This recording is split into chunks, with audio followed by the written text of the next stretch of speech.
5000 বৎসর ভক্তমণ্ডলী মায়েরা, 5000 বৎসর আগে ভগবান কৃষ্ণ এসেছিলেন এই পৃথিবীতে। 125 বৎসর লীলা করে সদামে ফিরে গেলেন। তারপরে 5000 বৎসর পরে তিনি আবার গৌরাঙ্গ হয়ে এলেন।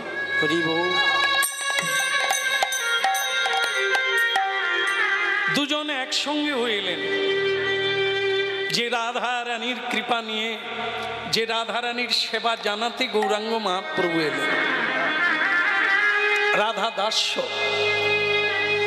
তিনি হলেন গৌরাঙ্গ মহাপ্রভু। ভক্তমণ্ডলী মায়েরা, এই জন্য নিতাই চাঁদ বললেন, শ্রীরাম সময় দেরি করো না, সময়ই তো আয়ু, সময়ই আমাদের জীবন। যে মানুষ সময়ের মূল্য জানে না, সে কোনোদিন বড় হতে পারে না। হ্যাঁ, দুটো জিনিস মনে রাখতে হবে, সেটা হচ্ছে বাক্যের মূল্য আর সময়ের মূল্য। টাকা পয়সা সোনা দানার চাইতে এই দুটোর দাম বেশি, সময় আর একটা হচ্ছে বাক্য। দেরি করো না ভাই। বৃন্দাবনের লীলা এখন নবদ্বীপে চলছে, পশ্চিমবঙ্গে। বাংলার মাটিতে, বাঙালির ঘরে বাঙালি হয়ে জন্ম নিয়েছে কৃষ্ণ। চলো ভাই, তুমি বিনে লীলা জমে উঠছে না, মানুষের অন্তরে গাঁথছে না, মানুষকে প্রেমে টেনে আনা যাচ্ছে না, বিষয় থেকে টেনে আনা যাচ্ছে না, মানুষের দুঃখ দুর্দশা দূর করা যাচ্ছে না। তোমাকে যেতে হবে ভাই। দেখো, 5000 বৎসর এই জায়গাটায় বসে কাঁদছি কৃষ্ণের জন্য। আজকে ভালো লাগছে যে আমাকে খুঁজছে। আমি যাব, কিন্তু আমার একটা সত্য আছে। কি সত্য? আমি জন্ম নিতে পারবো না। এই তোমরা যেমন জন্ম নিয়ে বদল হয়ে গেছো, আমি কিন্তু জন্ম নেব না। কেন নেবে না? কেন? কারণ ওই দুটো জিনিস পৃথিবীতে খুব কষ্টদায়ক। একটা হচ্ছে জন্ম আর একটা মৃত্যু। এই জন্ম মায়ের গর্ভে উপর দিকে পা, নিচের দিকে মাথা, 32টা নারীতে জড়িয়ে থাকা, আর মা অখাদ্য কুখাদ্য খায়। সেগুলো যখন পচে তাতে যখন কৃমির জন্ম হয়, সেই কৃমি ছোট্ট ছোট্ট শিশুকে দংশন করে। দুর্গন্ধময় ওই রক্তপুঞ্জের ভেতরে উপর দিকে পা, নিচের দিকে মাথা করে 10 মাস থাকা, সে যে কি কষ্ট, সে যারা থাকে তারাই বোঝে।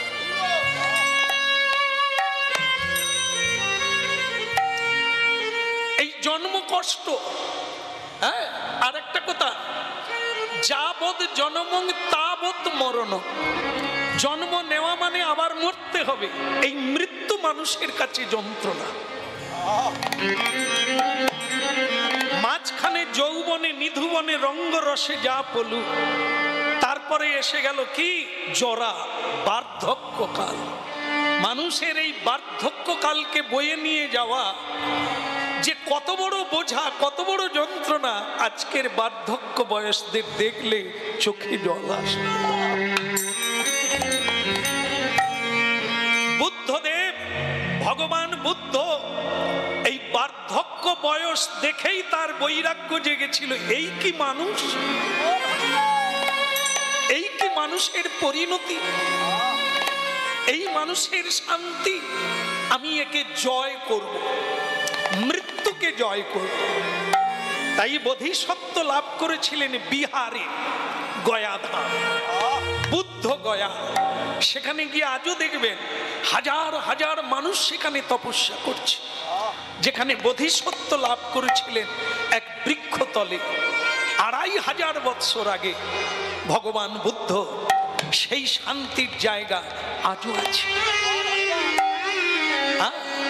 যারা এগুলো শোনে, যারা এগুলো বুঝতে পারে, তাদের হৃদয়ে বৈরাগ্য জেগে যায়। মনুষ্যত্বকে জাগাবার জন্য তারা ব্যস্ত। তাই আজকে নিতাই চাঁদকে জড়িয়ে ধরে বলছে, ভাইয়া আমি যাব, কিন্তু জন্ম নেব না। এদিকে দেখো, পৃথিবীর দিকে তাকিয়ে দেখো, যারা জন্ম নিয়েছে তারা মরার জন্য, মরবে না বলে কত চেষ্টা করছে, কিন্তু তারা জানে না একে আটকানো যাবে না। সংসারে সবকিছু মিথ্যা, একটাই জিনিস সত্য, সেটা হচ্ছে মৃত্যু। মৃত্যুকে কোনো কিছু দিয়ে, কোনো কারণে, কোনো ভাবে তুমি আটকাতে পারবে না, এর নাম ধ্রুব সত্য। এই জন্য জন্ম নিলেই মরতে হবে, মরলে আবার জন্ম হবে। আমি তাই ওখানে জন্ম নিতে চাই না।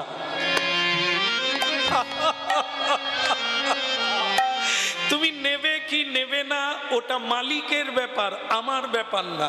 আমি তো চাকর, আমি নিতাই, আমি নিমাইয়ের দাস, আমি গৌরাঙ্গের দাস, আমি তারই নাম বিতরণ করি, তার আজ্ঞাতে করি। আমি জন্ম নেবেন কি নেবেন না আমি বলতে পারবো না। আমাকে আদেশ দিয়েছে শ্রীরামকে বৃন্দাবন থেকে নিয়ে এসো, আমি নিতে এসেছি। এখন তুমি আমার সঙ্গে চলো, আমি দাদা বলাই। হ্যাঁ দাঁড়ান, একটা কথা আছে, কি করে বিশ্বাস করব আপনি দাদা বলাই? এই রে, কি করে বোঝাবো আমি দাদা বলাই? বলতে আধার কার্ড থাকলে দেখাতাম, কিন্তু 500 বছর আগে আধার কার্ড ছিল না। নানা দেশ থেকে মানুষ এসে বাইচা ছিল, এখন যদি বলে আধার দেখাও, কোথায় পাইবা? নিতাই চাঁদ বলে আমি বলাই, এবে নিতাই, এখন নিতাই, এই তো, আর কি বলবো না। আমরা যখন দাদা বলাই আর আমি সমান সমান ছিলাম, আমরা ছুটতে পারতাম যা কেউ পারতো না। দাদা বলাই পারে আর আমি পারি। আজকে আমার সঙ্গে তোমাকে ছুটতে হবে। ওরে সর্বনাশ রে ভাই, আমাকে ছেড়ে দে ভাই, আমি নবদ্বীপে যাই। কেন? বলে তুমি হলে দাপর যুগের 7 হাত মানুষ, আর আমি হলাম কলি যুগের 3.5 হাত। তা তোমার পা আর আমার পা হবে, তুমি হাঁটবে, আমি ছুটে মরে যাব। বলে তাহলেও আমি বুঝে নেব তুমি কতটা টিকতে পারো, দমে হালকা না দমে ভারী। ওটা চলো, ওটা দেখি। এইটুকু এসে বসে পড়ছে, শুবে। চলো আমার সঙ্গে ছুটো। এই গোবর্ধন 3 পাক দেব, 22 কিলোমিটার। কত? 3 বার ছুটবো। তুমি যদি আমার সঙ্গে পেরে ওঠো তাহলে আমি জানবো তুমি আমার দাদা বলো। আর যদি কোথাও পড়ে গেছো তো মরে গেছো, ওইখানেই আমি পাথর চাপা দিয়ে দেবো। চালু করো, বলো ভগবান কানাইয়া লাল কি। হরে কৃষ্ণ হরে কৃষ্ণ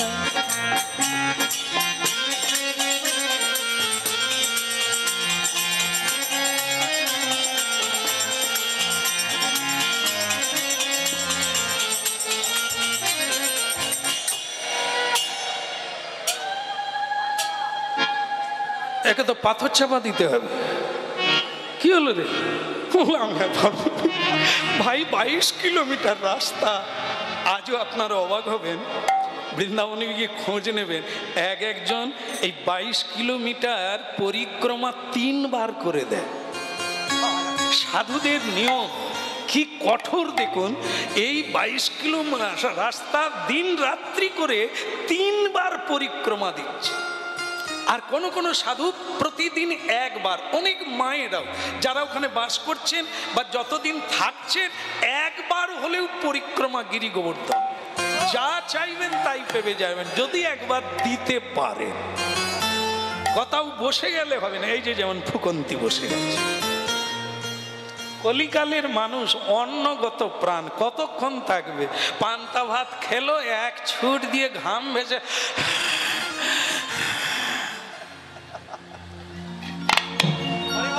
হরিণ কি খায়? হরিণ ঘাস, ঘাস খায়। বাঘ কি খায়? পাঁশ খায়। সে সব খায়। কি ধরে খায় দেখবেন আপনারা, যখন ওই যে সব দেখেন, আপনাদের আর বলার লাগে না। তো বাঘ হরিণের পিছনে ছুটে অনেক সময় ধরে ফেলে, অনেক সময় ধরতে পারেনি। ছুটাছুটির পরে দেখবেন তাদের অবস্থা কি, জিভ একবারে মুখ থেকে বেরিয়ে গেছে। আর হরিণ অত ছুটে গিয়েও সে ফ্যাঁ ফ্যাঁ করেনি, সে ঘাস খাচ্ছে। লক্ষ্য করবে। হ্যাঁ, আর বাঘ এত ভালো জিনিস খায় যেটা আমরা মনে করি ভালো মন্দ খেলে বাঁচবো, কি তা সেটা খেয়ে তারা এরকম জিভ বের করে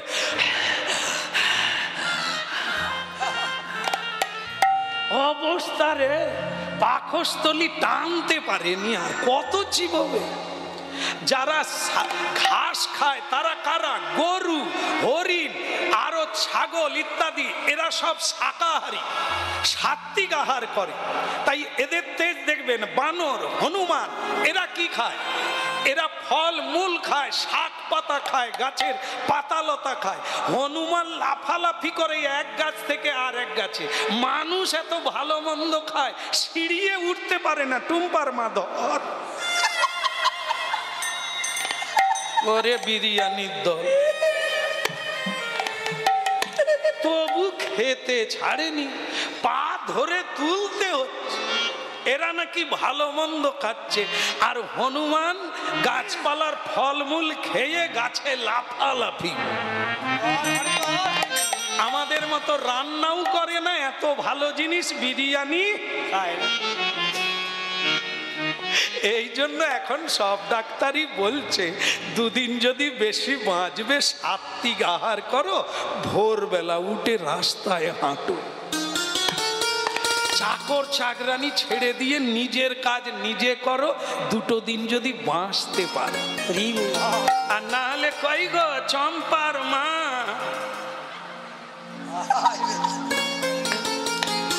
কেন দেখাচ্ছি জানেন? যেসব জায়গায় যাই এক একজন মা বেরিয়ে আসছে, বলছে প্রভু এই চেন ভাগ্য ভালো, কিন্তু আমি প্রণাম করতে পারবো না। কেন? বলে নুইলে পড়ে যাব, উঠতে পারবো না।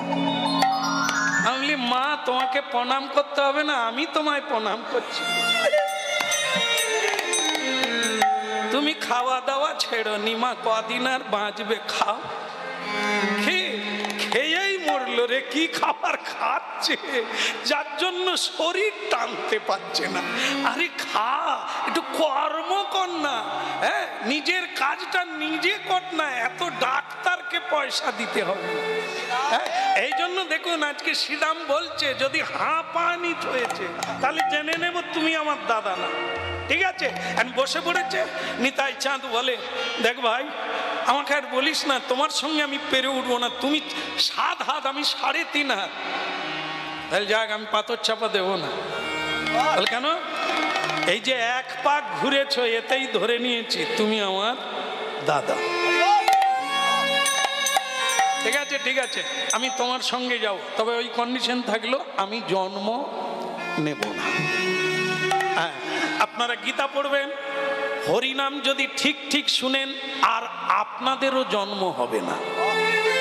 হ্যাঁ, কোথায় বলছেন? গীতায় বলেছেন জন্মা কর্মা চ মে দিব্যম, जो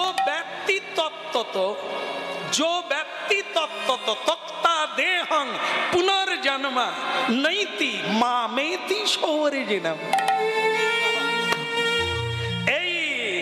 ভগবান শ্রীকৃষ্ণের জন্মের কথা রহস্য, এটাকে রহস্য বলা হয়। জন্ম রহস্য, কর্ম রহস্য। যে প্রকৃতভাবে জানতে পারবে তক্তা দেহং পুনর্জন্ম, তার আর পুনর্বার জন্ম নিতে হবে না, নিত্য দেহপ্রাপ্ত হয়ে গোবিন্দের লোকে গিয়ে অবস্থান করবে।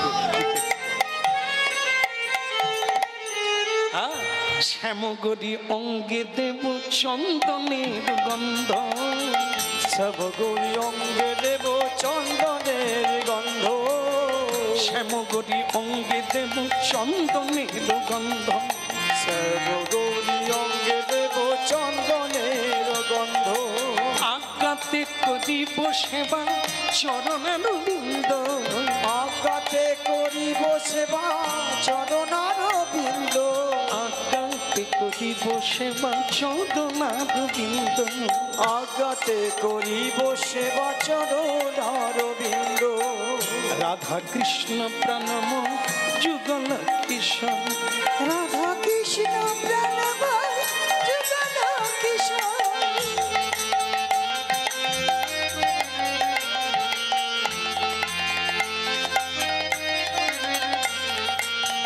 রাধা কৃষ্ণ প্রাণ মোর যুগল কিশোর। রাধা কৃষ্ণ প্রাণ মোর যুগল কিশোর। আর জীবনে জীবনে জীবনে জীবনে মরণে আর গতি নাহি মোর। ওই জীবনে মরণে আর গতি নাহি মোর। জীবনে মরণে আর গতি নাহি মোর। জীবনে মরণে আর গতি নাহি মোর।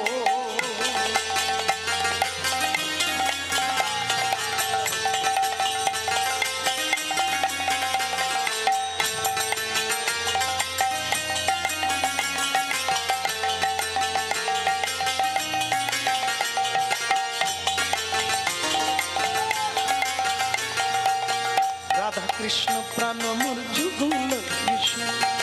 রাধা কৃষ্ণ প্রাণ মোর যুগল কিশোর। ওই জীবনে মরণে আর গতি নাহি মোর। জীবনে মরণে আর গতি নাহি মোর।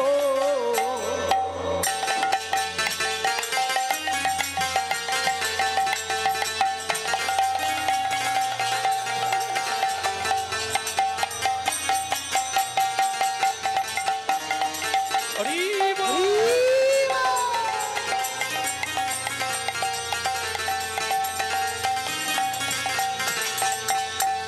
বলো শ্রীরাম ঠাকুর কি, জয় প্রভু নিত্যানন্দ কি। একটা কথা বলতে হবে, সেটা হচ্ছে কমিটির পক্ষ থেকে এই হরিবাসর সবকিছু তো বাহ্যিক আর্থিক, তো সুতরাং ভিক্ষা করেই হরিবাসর হচ্ছে। এখনো তারা ভিক্ষা করতে চান, সুতরাং আপনাদের কাছে যাচ্ছেন, আপনাদের সাধ্য অনুসারে ভগবত সেবায় লেগে যাবেন। যার যেরকম সাধ্য দিয়ে ভগবানের সেবায় লেগে যাবেন। জয় গৌর হরি বল। তা আমরা বন্ধ রাখবো না, গাইব, আমরা চালাতে থাকি নাকি? ওনারাও চালাক, আমরাও চালাই। এই বলো রাধা রানী কি, আর তাহলে হলো কি, ওই হয়ে গেল শ্রীরামকে নিয়ে বৃন্দাবন থেকে নবদ্বীপে পৌঁছে গেল। হরি বল। শ্রীরাম গৌরাঙ্গ মহাপ্রভুর দিকে তাকিয়ে থাকলো। আমার ভাই কৃষ্ণ শ্রীরামের দিকে তাকালো, দুজনের নয়নে অশ্রু এসে গেল। মনে পড়ে গেল বৃন্দাবনের ব্রজভূমির ভালোবাসা, ব্রজ প্রেমের কথা মনে হয়ে গেল। যাকে আমি কাঁধে করে বেড়াতাম, এই কি সেই ভাই? কানাই কি ভাবে গৌরী হলি, তাই বলো আমারি। কানাই কি ভাবে গৌর হলি, তাই আমারে কানাই কি ভাবে গৌর হলি, তাই বলো কানাই ভাবে গৌর হলি, তাই আমারে বলো। তুই যে গৌর হয়ে চলে এলি, আমার কথা মনে হলো না? এই কি তোর ভালোবাসা কানাই? এই তুই আমার ভালোবাসিস? বৃন্দাবনে কত খেলা খেললাম, সেসব ভুলে গেলি। আজ আমাকে ছেড়ে দিয়ে তুই এখানে কীর্তন রসে মেতে গেলি, সকল ভক্তকে নিয়ে এলি, আমাকে বাদ দিয়ে দিলি। কানাই কি ভাবে গৌর হলি, তাই বলো কানাই কি ভাবে গৌর হলি, তাই আমারে বলো।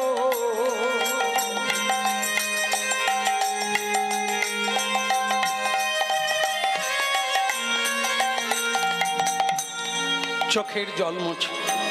শ্রীরাম, ভালোবাসা কোনোদিন হারিয়ে যায় না, কাছে থাকলেই ভালোবাসা হয় তা না। তোমাকে ভুলতে পারিনি সে দাও। তাই কলিযুগে তোমাকে বড় প্রয়োজন বলেই তো আমি নিতাইকে পাঠালাম। যাক, তুমি এসে গেছো, এখন তোমাকে হরিনাম বিলাতে হবে। মানুষের দ্বারে দ্বারে গিয়ে, মানুষের হাতে ধরে, মানুষের পায়ে ধরে, হ্যাঁ, না দিলে এই সংক্রামক ব্যাধি সকলের গায়ে ছড়িয়ে যাবে। হরিনাম দিয়ে জীবের ভবরোগ দূরীভূত করতে হবে, বিষয় রোগ দূর করতে হবে। এ বড় সংক্রামক ব্যাধি, তাই তোমাকে প্রয়োজন কলিকালে। মানুষ বোঝে না, তারা হরিনামে আসতে চায় না, তাদের বাড়িতে গিয়ে হরিনাম দাও। নিতাই গৌর হরি। হরিবাসরে যত ঝাড়বাতি দিক, সকলে হরিবাসরে আসে না। অনেক বিষয়ী মানুষ, ভোগী মানুষ, তারা আসে না এখানে। এই জন্য মহাপ্রভু আরেক প্রকার বলেছেন, নাম হট্ট। বাড়ি বাড়ি গিয়ে নাম হট্ট করো, রাস্তায় রাস্তায় পরিক্রমা করো, তাদের উদ্ধার হরি নামেই হবে, হরি নামের দ্বারা হবে। তাই এক কাজ করো, পরিক্রমা করে তাদের কানে হরি নাম ঢুকাও। দেখুন কি হরিনাম কতখানি প্রয়োজন, যেন তেন প্রকারেণ হরিনাম দিতে। তাই মহাপ্রভু বলছেন, শ্রীরাম, এই কলিকালে তোমার মতো শক্তিমান, তোমার মতো ধীর প্রজ্ঞা জ্ঞানীর দরকার আছে, নালে মানুষকে বুঝাবে কে? হ্যাঁ, এক উল্টো গতি। রোগী রোগ জানে না, ডাক্তার জানে। তাই ডাক্তার রোগীকে ধরে ধরে চেম্বারে আনছে। তাই ভক্তমন্ডলী মায়েরা, কলিকালের সাধুবদ্ধ নিত্যানন্দ যেচে সেদে জগাই মাদাইকে যেচে হরিনাম দিয়ে, মার খেয়েও হরিনাম দিয়ে। এই হচ্ছে কলিকাল। মানুষ জানে না। যেমন আমরা একজন ডাক্তার আছেন নয় ছিলেন, আপনারা জানেন সবাই তার নাম, যিনি কোনোদিন রোগীকে হাত দিতেন না, এমনিতেই বলে দিত তুমি আর কদিন বাঁচবে। হ্যাঁ, ডাক্তার বিধানচন্দ্র রায়, তিনি পশ্চিমবঙ্গের মুখ্যমন্ত্রীও ছিলেন, হ্যাঁ, প্রাক্তন মুখ্যমন্ত্রী। তার লেগো আজকের অনেক ডাক্তার আছেন, হ্যাঁ, তারা এক্সরে করে আলট্রাসোনা করেও বলছে রোগ ধরতে পারি। আর তিনি রিক্সায় চড়ে চলে যাচ্ছেন, পাশ দিয়ে আরেকটা রিক্সায় প্যাসেঞ্জার আসছে, তাকে দেখে বলে দিয়েছিলেন, এই তুমি ডাক্তার দেখাবে, না হলে 6 মাস বাঁচবে। সে বলে, উনি কি পাগলা নাকি? উনি কে? বলে দিচ্ছেন আমি মরে যাব 6 মাস। কিন্তু তখন তাকে রিক্সাওয়ালা বলে দিয়েছিলেন, উনি ডাক্তার বিধানচন্দ্র রায়। উনি যখন বলছেন, তার মানে আপনার বিপদ আছে, আপনি চেম্বারে যাবেন। দেখিয়েছিলেন, তাকে ডাক্তার বলে দিয়েছিলেন, আপনার একটা মারণ রোগ ভেতরে ঢুকে গেছে, আপনি বেশি দিন বাঁচবেন না। এসে বুঝতে পেরেছিল। তাহলে ডাক্তার কিরকম দেখুন, কতখানি সায়েন্স জানলে, কতখানি মেডিকেল সায়েন্স পড়লে, জানলে, প্র্যাকটিক্যাল থাকলে তবে সে চোখ দেখে বলে দিতে পারতে। আর আজকের ডাক্তার হাত পা টিপে, নাড়ি টিপে, পেট টিপে তবু রোগ ধরতে পারে। তাই যাই হোক, এসব মানুষের মধ্যে মানুষের তফাৎ। তা ঠিক সেরকম মানুষ জানে না তার কি রোগ আছে। নিতাই চাঁদ জানে, গৌর চাঁদ জানে, বৈষ্ণব সাধু গুরু জানে। তাই তারা যেচে সেদে হরি নাম দিচ্ছেন। কেন? না হলে তোমার কল্যাণ তুমি করতে পারবে না। একবারে বলে রে হরিব, একবার বলবে হরিব, একবারে বলে রে হরিব, একবার বলবে হরিব, প্রেমের নিতাই ডেকে বলে, বলে রে হরিব, আমার প্রেমের নিতাই ডেকে বলে, বলবে হরিব, দয়াল নিতাই ডেকে বলে, বলবে হরিব, আমার দয়াল নিতাই ডেকে বলে, বলবে হরিব,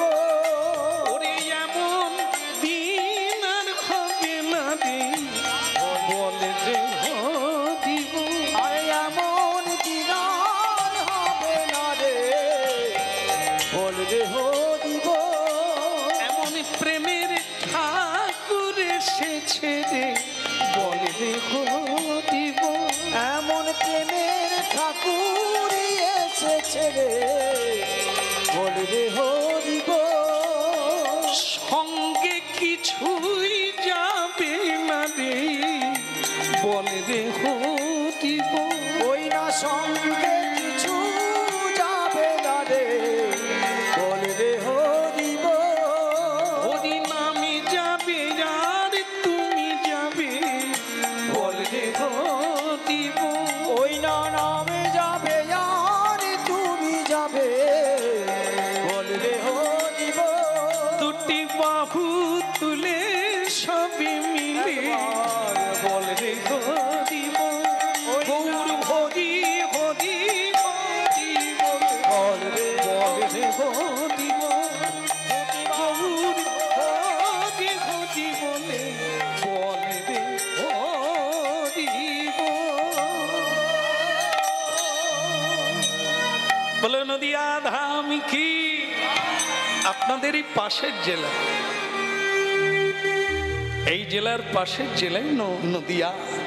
কি আনন্দ তরঙ্গ, চোখ বন্ধ করে ভাবলে জাড় কাঁটা বেরিয়ে আসবে, কম্প হবে, নয়নে অশ্রু আসবে। ভাবুন একবার, ঢেউ এত দূর কি, কত দূর চলে গেছে, কন্যাকুমারী চলে গেছে। ভারতের শেষ প্রান্তে হিমালয় থেকে কন্যাকুমারী, হ্যাঁ চলে গেছে ঢেউ। পাশ্চাত্য দেশে ঢেউ চলে গেছে, সে দেশের মানুষ এই বাংলার মাটিতে একবার মাথা ঠোকাবার জন্য কত চেষ্টা করে এদেশে আসছে, যেটা কোনো দেশে না, একমাত্র ভারতবর্ষ। অন্য জায়গায় গাঁথিস না।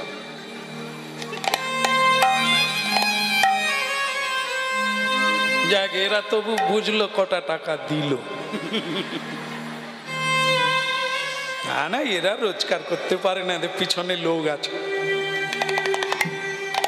যাক, পুরস্কারের ঘটনা, পরম পুরস্কার হচ্ছে যে আপনারা শুনছেন। হ্যাঁ, আমি পিয়ন হয়ে এসেছি আপনাদের চিঠিপত্র, আপনাদের নামের জিনিস আপনাদের দেওয়ার জন্য।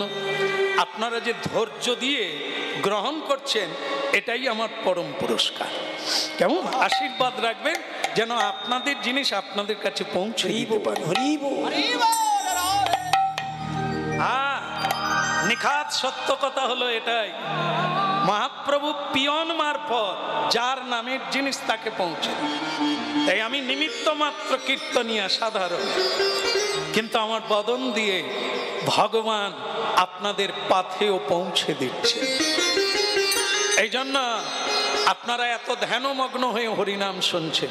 যাক, একবার বলে রে হরিব, একবার বলবে হো দিব। এ যে গোলকের রতন অমূল্য ধন, বলে রে হরিব। এই গোলকের রতন অমূল্য রতন, বলবে হো দিব।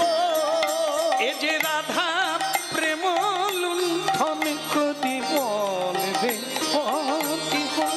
এই না রাধা প্রেম অমূল্য রতন, বলবে হো দিব।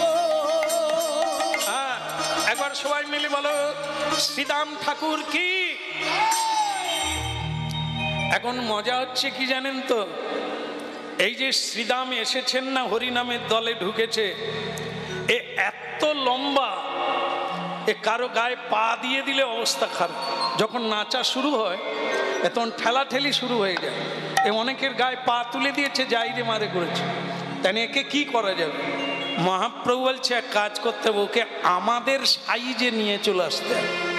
বলে কি করে অত লম্বাকে ছোট করব, সে তো আবার জন্ম নেবে না। বলে জন্ম না দিলেও ছোট হয়ে যাবে। কি করে? চাপ দিলে ছোট হয়ে যাবে। বলে কি চাপ দেব? বলে একদিন খেলার, বৃন্দাবনের খেলা চালু করব, আমি আর নিত্যানন্দর কাঁধে চাপ দেব, ও আমাদের সাইজে চলে আসবে। হ্যাঁ ভাইয়া, वृंदावनेर खेला खेला जाए। बोले हाँ जी आइए, हाँ मेरे भैया, हाँ आजा, आज वृंदावन से खेला खेलने का मजा लेना पड़ेगा, आजा वक्त चला। देख বৃন্দাবনে আমরা খেলতাম কি কাঁধে করে বইতাম, আজ কলিকালে তোরা তো সব এইটুকু এইটুকু হয়ে গেছিস, আমি তোদেরকে দুজনকে কাঁধে করে নিয়ে চলে যাব। গৌরাঙ্গ মহাপ্রভু বলে ভাইয়া নিতাই এই সময় চাপ দাও, দেখবে ও ছোট হয়ে যাবে। বলে তাহলে কি করা যাবে? বলে চলো দু ভাই মিলে ওর কাঁধে ঝুলে পড়ে। হ্যাঁ, আর শ্রীরাম ঠাকুর বলে তোদের দুই ভাইকে আমি একবারে দৌড়াতে দৌড়াতে নিয়ে যাবো, আর চলা আর চলা দেখি ঝোল কে কত ঝুলতে পারে, ঝোল আর এই ঝুল না দেখি, ঠিক আছে দেখি চাপ দে চাপ দে।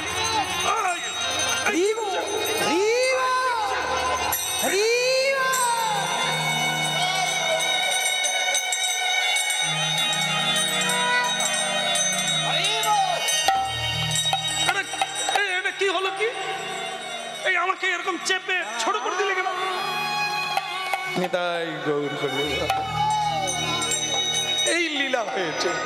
অত লম্বাকে ছোট করে দিলে, 7 হাতকে 3.5 হাতে কমিয়ে দিল, ছোট হয়ে গেল। আজও দেখবেন হুগলি জেলা কৃষ্ণনগরে আজও অবিরাম ঠাকুরের সিপাটে গিয়ে দেখবেন, হ্যাঁ ব্রজের দ্বাদশ গোপালের এক গোপাল শ্রীদাম গোপাল, তিনি আজও এমনি করে দাঁড়িয়ে আছে, ওখানেই তিনি লীন হয়ে গেছে। হ্যাঁ, তার দেহ পাওয়া যায় না, বিগ্রহের সঙ্গে লীন হয়ে গেছে। তো সেই আমরা অবিরাম ঠাকুরের কথা শুনছি, তাকে ছোট করে দিলে গৌরাঙ্গ মহাপ্রভু বলে এইবার ঠিক আছে, এইবার তুমি নাচবে, এইবার তুমি গাইবে আমাদের সঙ্গে, আর কোনো অসুবিধা হবে না। ঠিক আছে ঠিক আছে। গৌরাঙ্গ মহাপ্রভু বললেন আজ থেকে তোমার নাম দিয়ে দিলাম, বদলে দিলাম, শ্রীদাম নয়, আজ থেকে নাম দিলাম অবিরাম গোপাল। আজ থেকে তোমার নাম হলো অবিরাম গোপাল।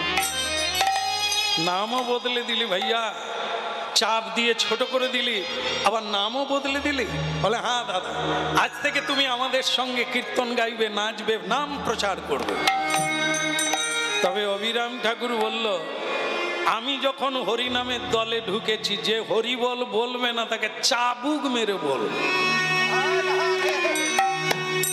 এই যে শঙ্কর মাছ আছে না, শঙ্কর মাছ জানেন না? এই তো বেটা গোল গোল দেখাচ্ছে, ওর লেজ আছে বড়, ওর লেজ ভারী শক্ত এবং চাবুকের কাজ করে। ওই মাছের লেজ দিয়ে অবিরাম ঠাকুর একটা লেজ নিয়ে নিল, নিয়ে এই হরিনাম প্রচারে বেরিয়ে গেল। বেরিয়ে গিয়ে দেখলো যারা যারা হরিবল বলবে না প্যাক করে দিয়ে দেবে। হ্যাঁ, আর যখন না তারপরেও হরিবল বলবে আবার প্যাক করে দেবে। মার খেয়ে মরে যাওয়ার ভয়ে ও হরিবল বলবে, এরকম করেও তিনি বলাতেন। আবার শোনা যায় ওই চাবুক যাকে মারতেন সে প্রেমে গদগদ হয়ে যেতেন, প্রেমে পুলকিত হয়ে যেতেন। হওয়ারই কথা, অবিরাম ঠাকুরের স্পর্শ পাওয়া সে তো মহাপ্রভুর স্পর্শ।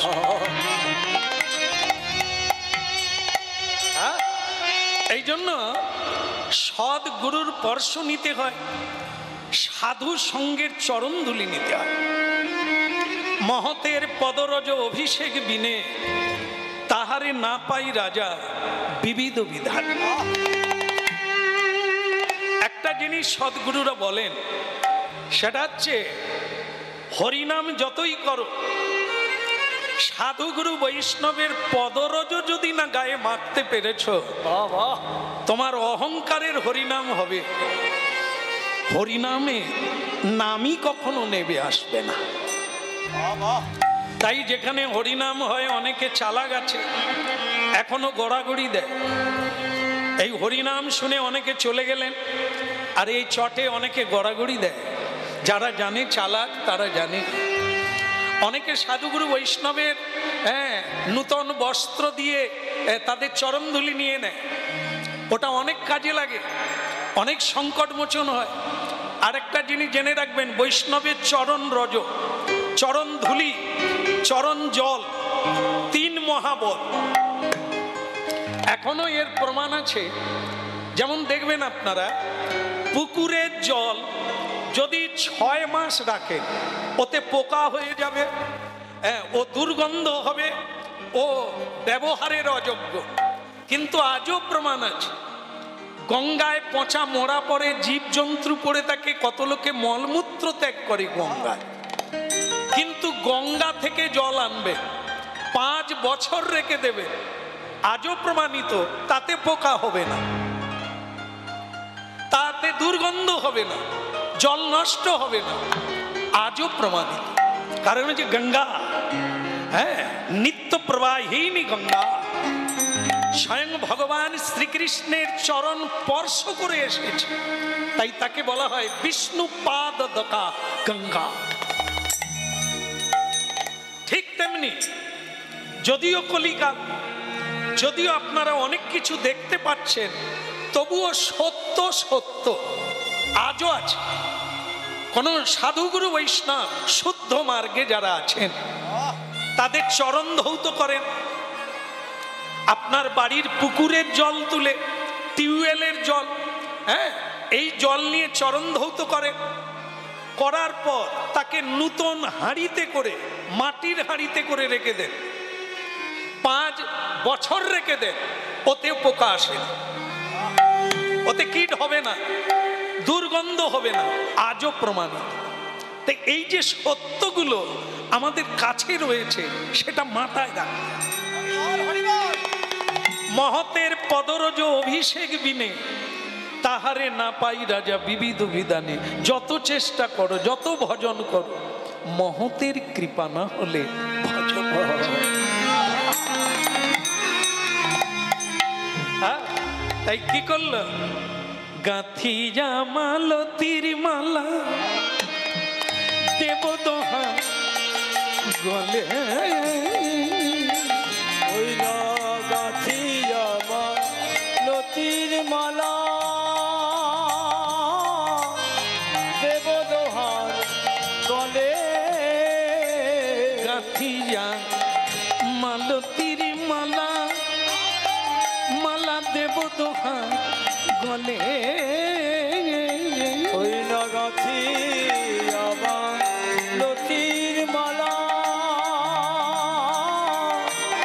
দেব দোহার গলে, বলে অধরে তুলি যা দেব,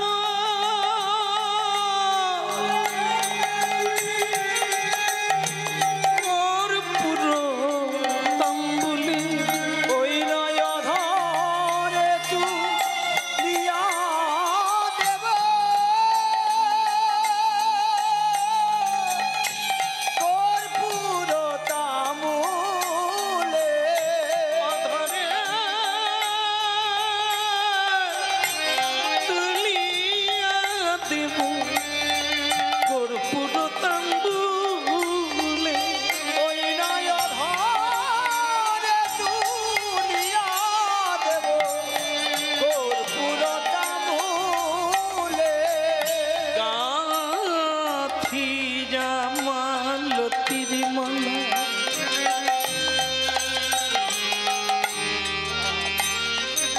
আজও অনেক মানুষ এটা করছে। এই হাত দিয়ে নারী হোক আর পুরুষ হোক, সারা জীবনে কম তো করলেন না।